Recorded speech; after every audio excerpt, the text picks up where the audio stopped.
Welcome back, guys. I'm Jake Ellenbogen. This is Yankees Unloaded. Gary is not going to be with us on this episode. We were locked in. We were going to do the MLB Draft special together, Yankees style, of course. But Gary does have some family medical things to take care of, so he'll be back soon. But the show must go on, and I know it's a dead period today. There's no game on. Hopefully you'll be watching this on the same day. The Yankees have an off day. But I figured with the MLB Draft right around the corner and MLB not really pushing it, I figure let's get you guys a little bit in the mood for the MLB Draft. And if you guys aren't in the mood for the MLB Draft, I totally understand that as well. Take this for what it is. This is a video that is going to talk a lot about the Yankees' future. We're going to look at the organizational depth. I'm going to give my thoughts on it. Then I'm going to give my top 10 prospects that I like for the Yankees at number 26th overall in the first round. We're going to just stick with the first round, and that'll be that. So be sure to like, subscribe, and comment. Be sure to follow us on all social media at Yankees Unloaded. Follow me at JK Bogan. Follow Gary Sheffield at Gary Sheffield Jr. on all social media. So let's dive into it. The first thing we're going to talk about are the catchers, right? The Yankees catchers currently, and we'll go right through the organization. Austin Wells is in the big leagues. You have Ben Rice in the big leagues. You have Agustin Ramirez in AAA, Carlos Narvaez in AAA, Jesus Rodriguez, who's hitting pretty well in Single A, and Engelth Urena is in rookie ball. Of those guys, of course, Ben Rice, the number 12 overall prospect in the farm system. I don't think he'll be a prospect much longer. Probably will not see the farm again. Will probably stay up in the big leagues. Agustin Ramirez is number 20. Looking at catchers, do I feel like the Yankees need to draft a catcher? There's not really anybody in AA that I'm really excited about, but no, I don't think they need to draft a catcher. I think they could go if there's a best player available. Definitely a catcher makes sense. I also don't think that there's a total need for certain positions. I think you draft best player available, but as far as catchers go, I feel really good about Wells long-term. I feel really good about Ben Rice, although he's probably going to play first. And I really love what we're seeing out of Agustin Ramirez. And Carlos Narvaez is also hitting well in AAA. So, look, I think the Yankees have a pretty good setup there at catcher. It took a while, but I really like the former first-rounder Austin Wells, and I think they're in a good spot. There are definitely some catchers in this draft that, I think definitely, you could go with. I mean, we'll talk about probably no catchers in this one. We're not going to talk about catchers because none of them made my top 10.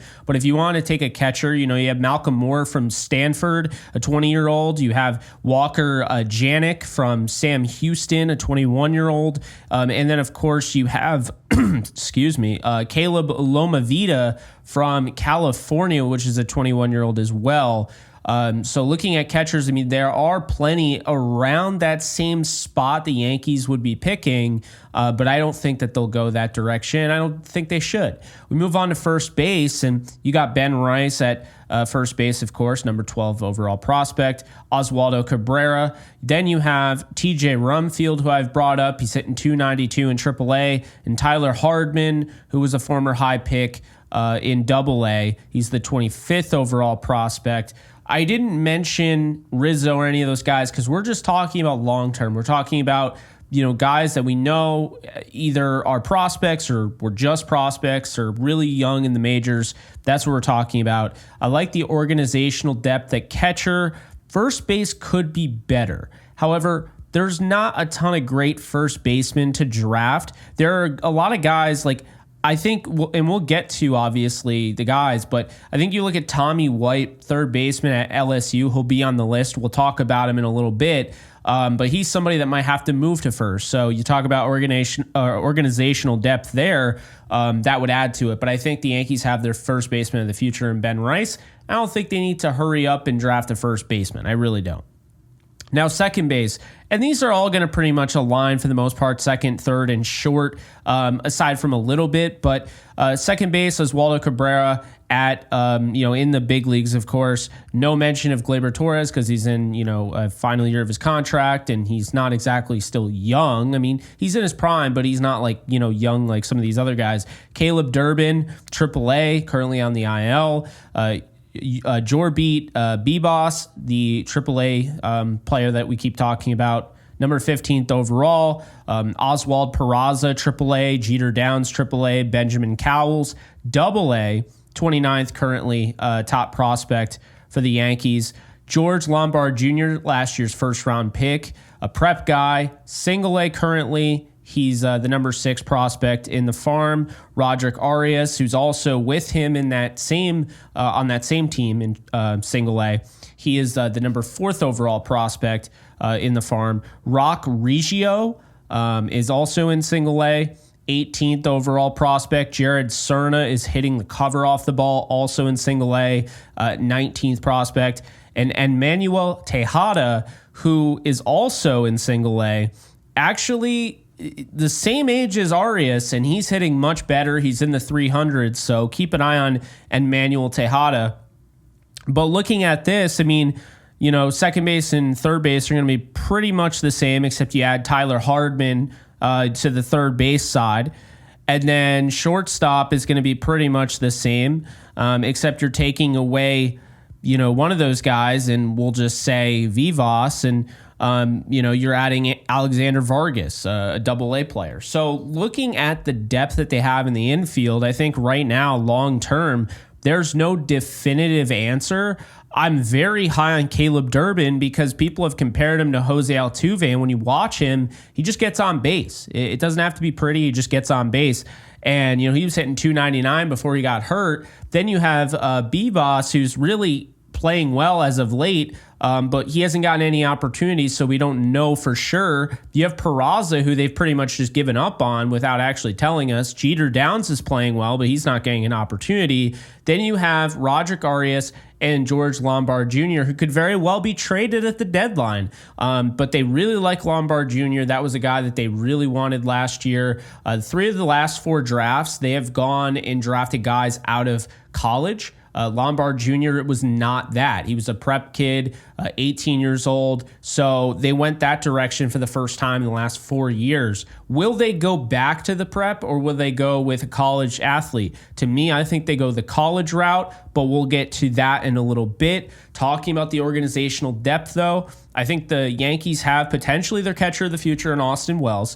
I think they have potentially their first baseman of the future in Ben Rice. Second base is kind of like up in the air. There's opportunities there at second base. There are guys that you like, but there's no guarantees at second base nor third base. So there are a bunch of guys that you like. But again, shortstop now, Anthony Volpe, to me, I think, regardless of how much scrutiny he's under, and he's under a lot of it, I still think they're totally fine with Anthony Volpe at short. I think he's going to get much better over the course of time, and I'm not worried. So I'd say you lock in catcher, first base, and shortstop long term.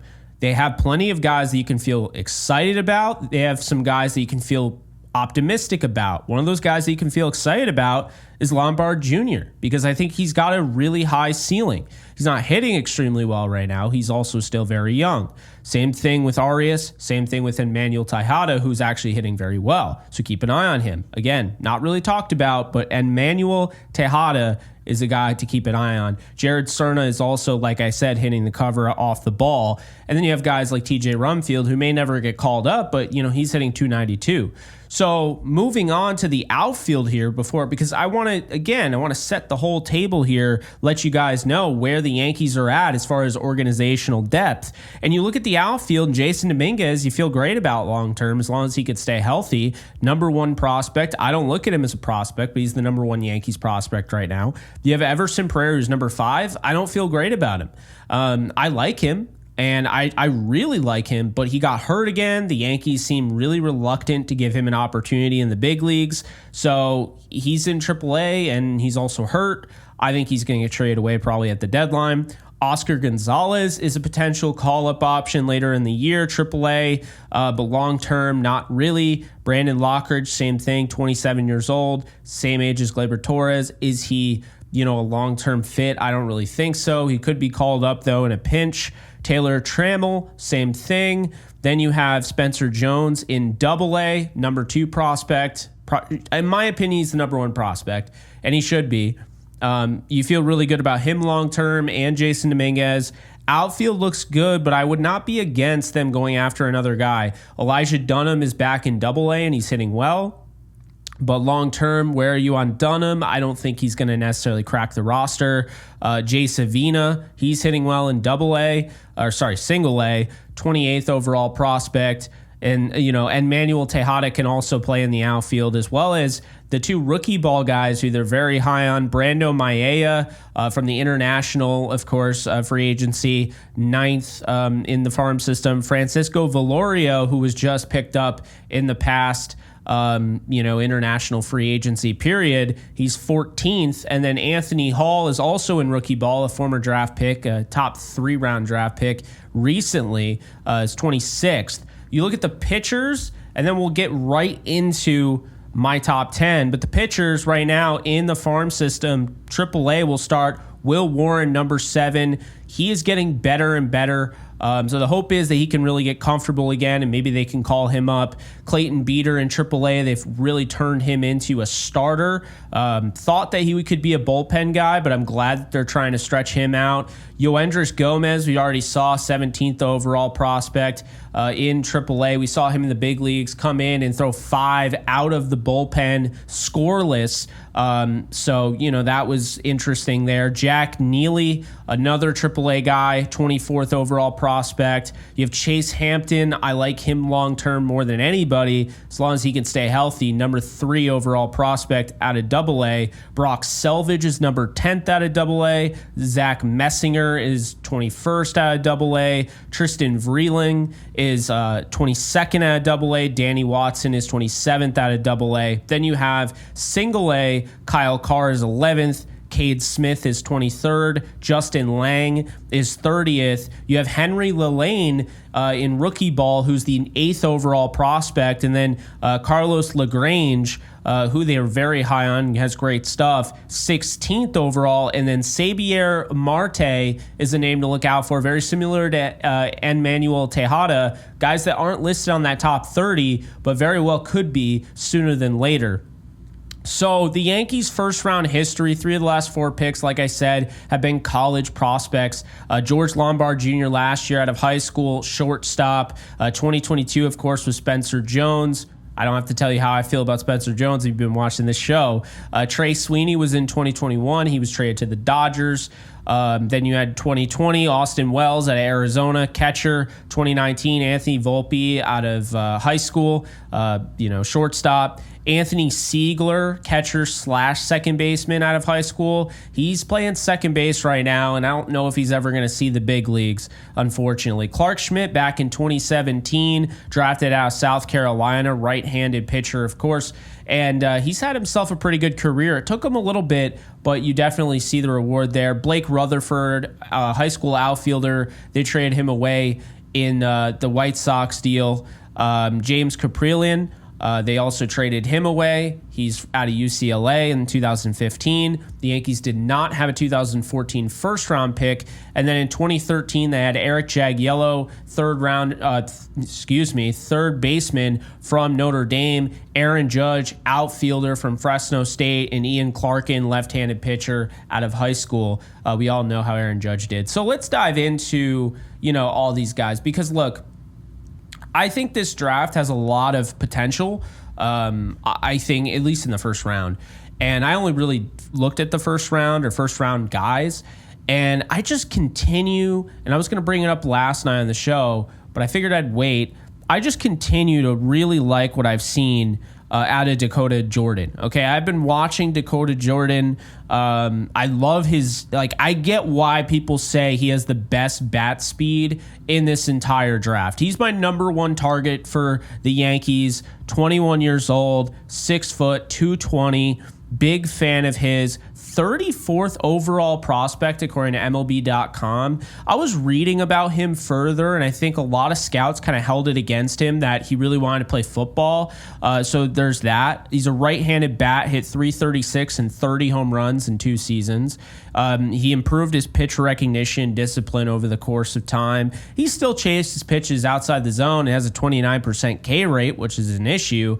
But I think he has a chance to be kind of this really powerful bat. I mean, I'm not saying he is, Yordan Alvarez, but he kind of reminds me of that. You just find a spot for him in the lineup. He may never play outfield. He's listed as an outfielder. He may never be able to do that at a high clip defensively, but you just get him in that lineup and, down the road, he's 21 now. So you'd have to imagine 3 to 4 years from now, he'd be in the lineup. He could be the DH. We'll see what ends up happening, but I just think to me, and people will disagree and that's totally fine, but I think the tools are there for the development. Okay. When I'm looking at the prospects, it's not like the NFL draft, which I also cover, by the way. So I know this stuff. It's not like the NFL draft where you get a guy in the first round, he better be on the field. Okay, he better be on the field day one. That's not the case with baseball. Obviously Paul Skeens goes number 1 overall. And we saw him on the field pretty quickly. Bryce Harper, we've seen it before.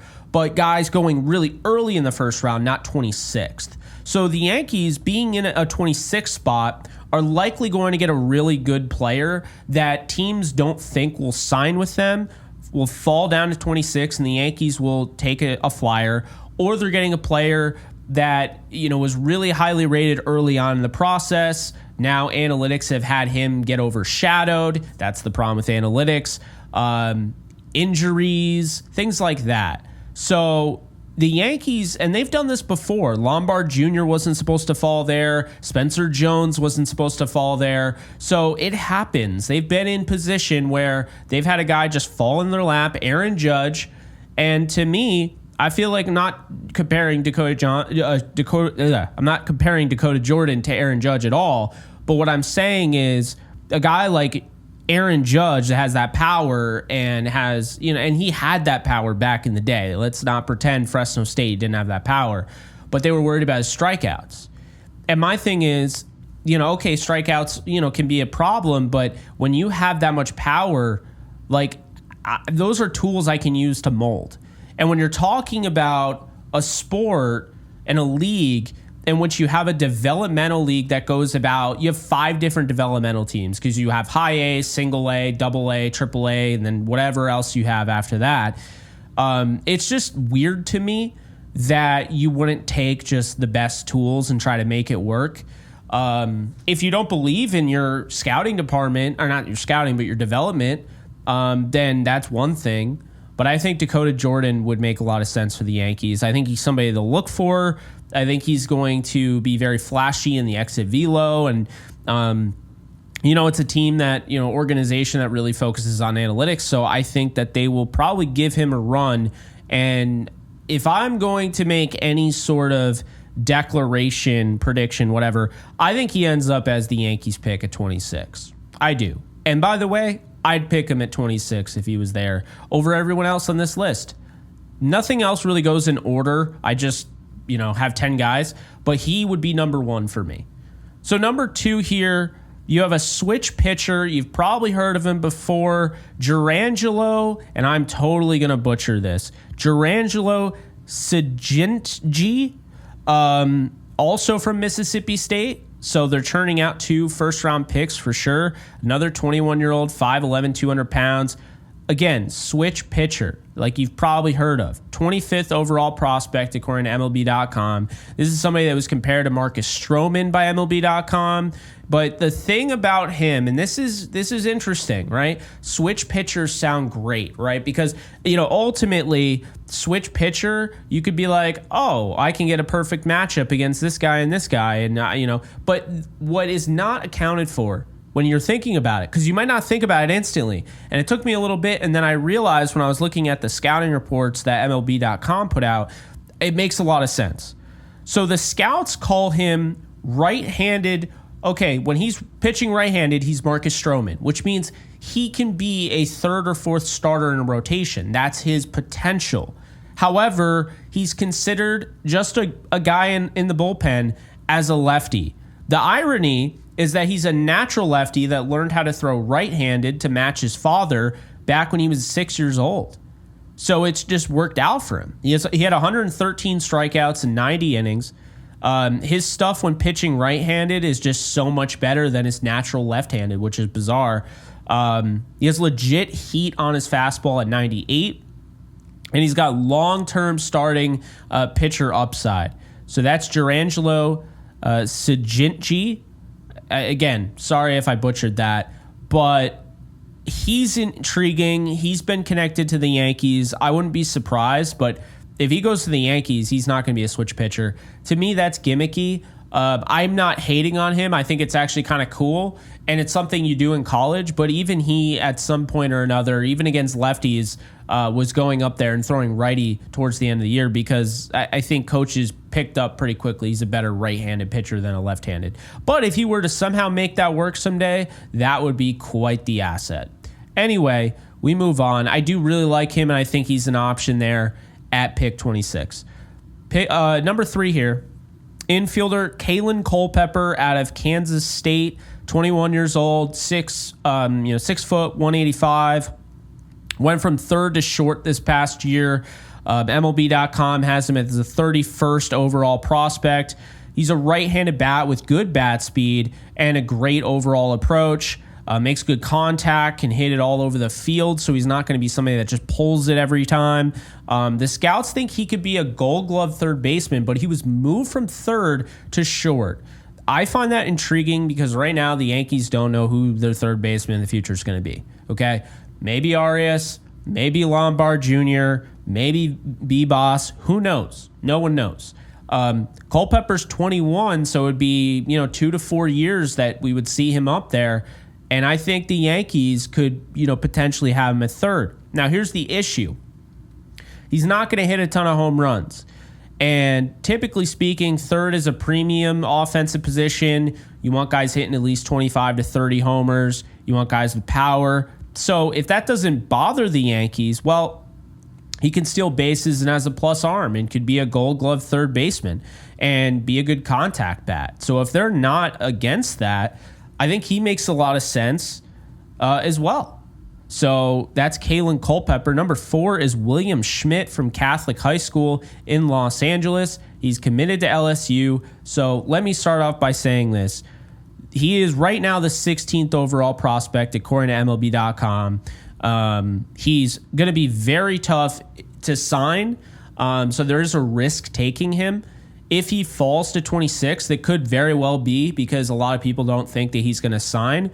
But he's a right-handed arm that has disgusting curveball. Okay, he's got a 70 graded curveball on the 80 grade scale. So that's pretty crazy. He's got some of the best stuff in the draft. He throws a 99 mile per hour fastball with good command.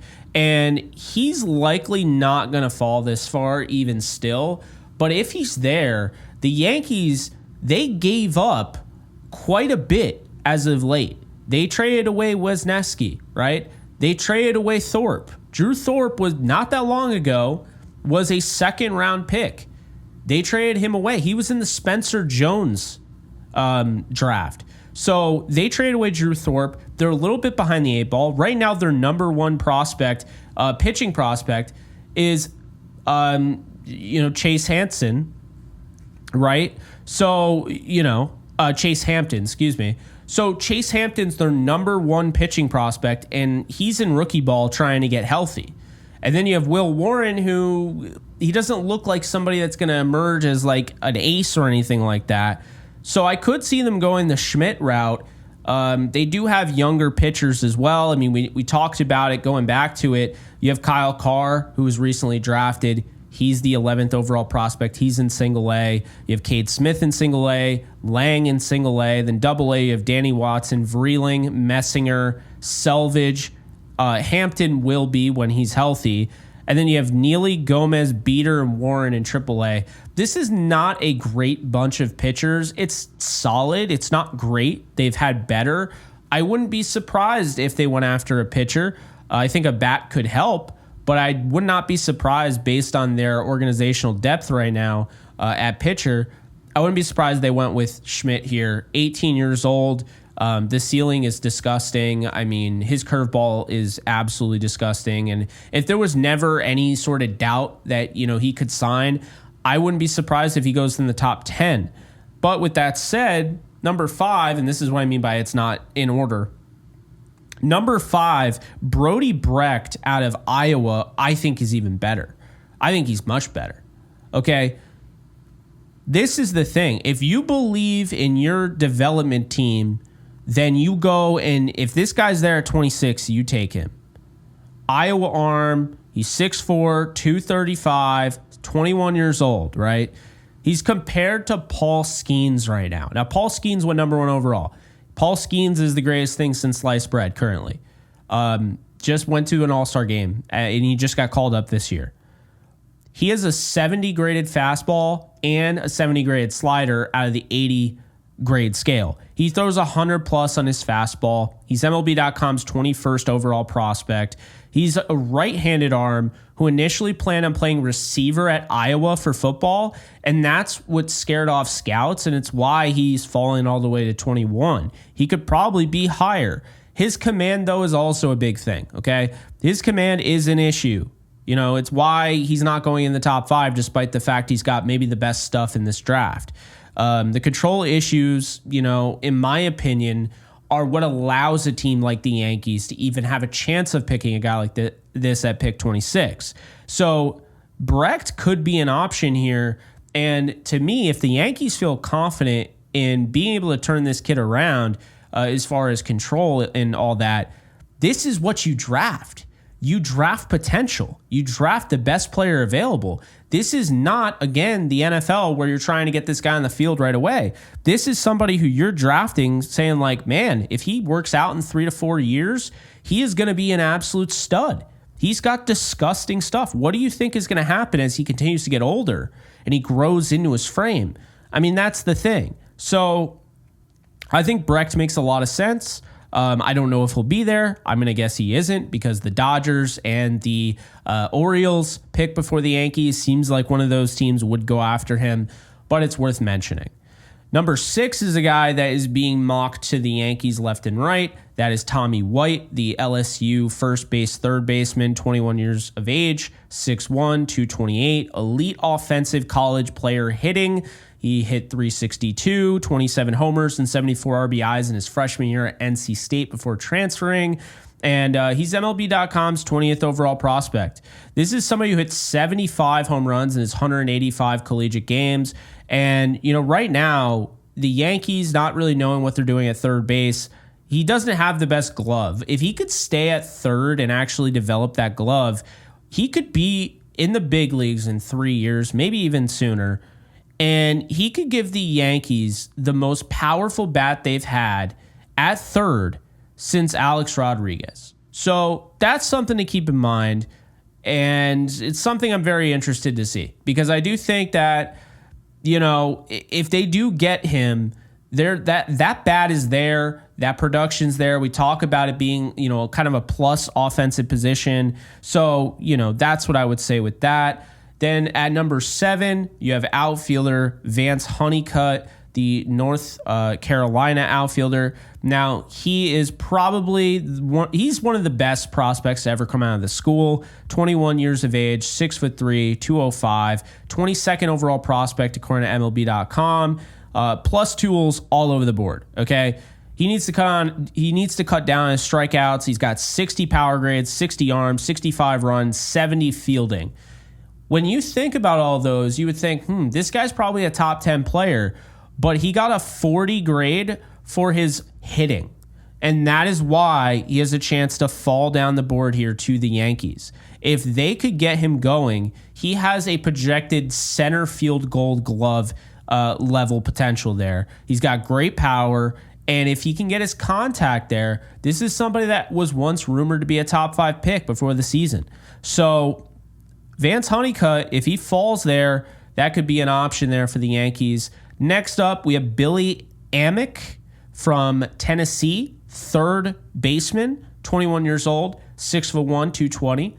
He played first base and DH to LSU. It's why he transferred to Tennessee, because he wanted to play third base. He's the 32nd overall prospect according to MLB.com.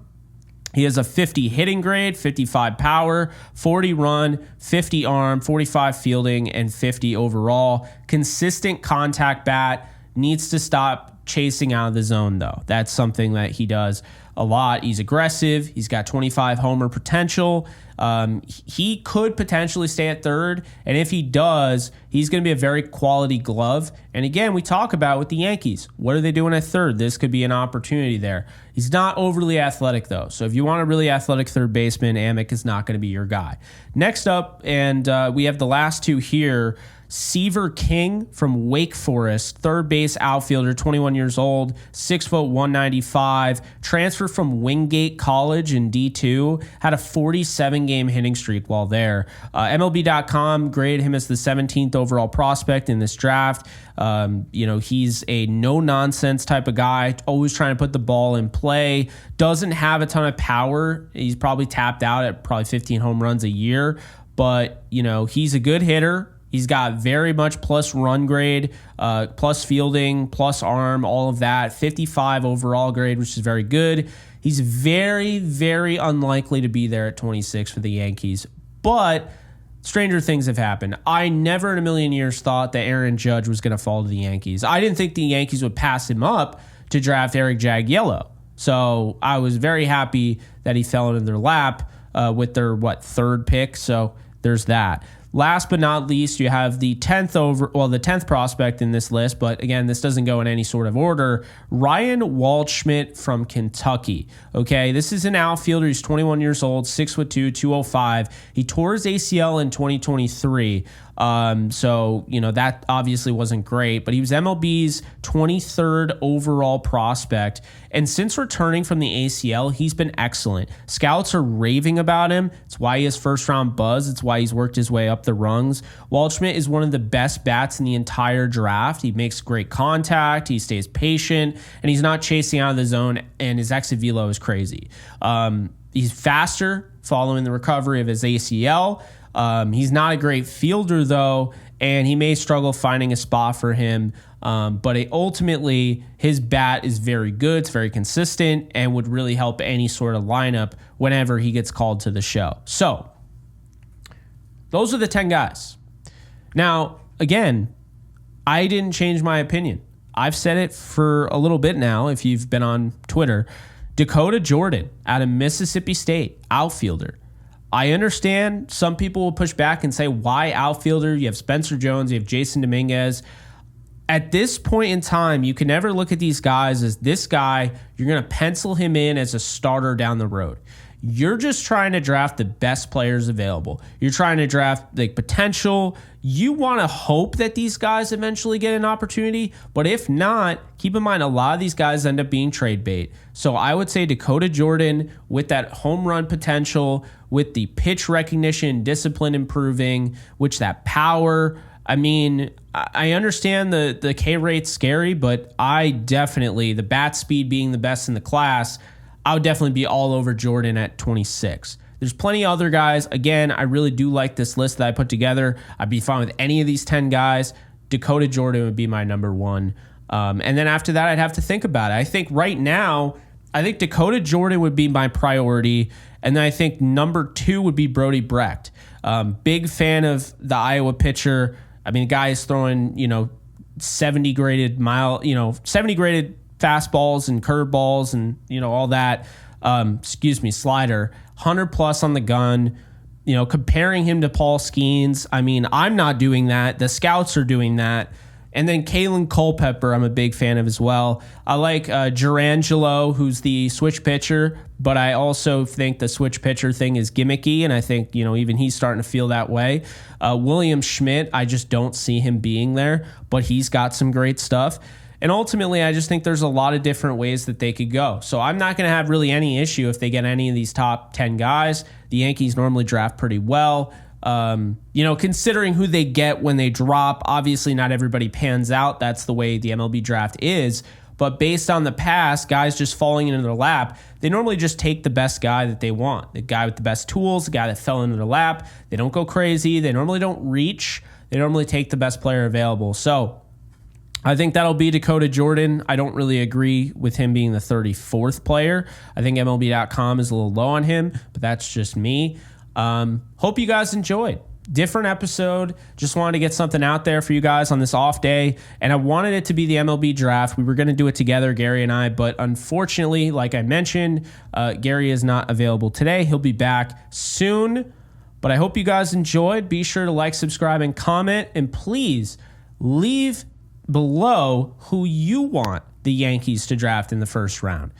And just let me know, because I'm very curious where the fan base is on this. I've seen some I almost said Dakota Johnson.